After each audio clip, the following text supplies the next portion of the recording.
عارف لو ما طلعتش فاونديشن وطلعت السان سكرين بتاع الفاونديشن.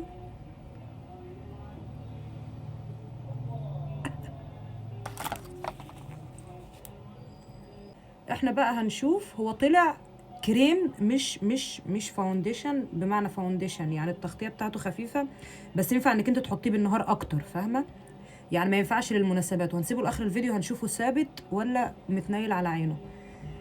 التغطيه بتاعته خفيفه خفيفه خفيفه، خزوق. انا جايبها على انه فاونديشن، جاتني نيله.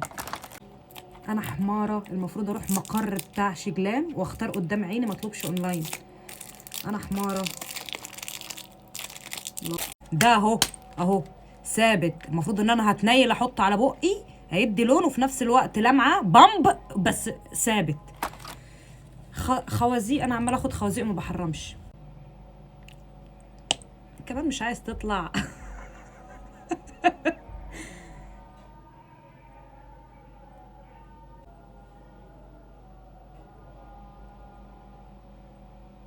ثانيه واحده بقى، ادي انا حطيت اهو بامب، ادي البامب، مفيش بامبات اهي. هو الصراحه لونه ثابت، ما نكذبش، ودرجته حلوه لو انا مش حاطه توريد، يعني بصراحه برضو عشان الحق يتقال. درجته حلوه، درجته حلوه قوي، بس انا حاطه توريد، انا كلبه مش عارفه اشيله.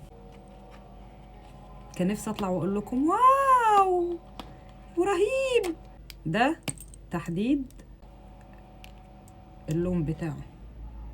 الحمد لله في درجه طلعت صح في الموضوع.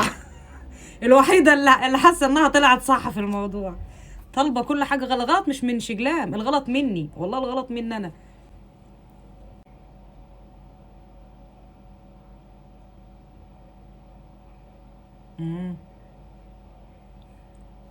انا هحط شفه واحده، ماليش خلق للشفتين، مش خارجه دلوقتي. كفايه ان انا بستخدمهم اساسا من غير ما اكون خارجه. فلوس دي بتتحط على الوش، يعني اكدب فلوس كتير.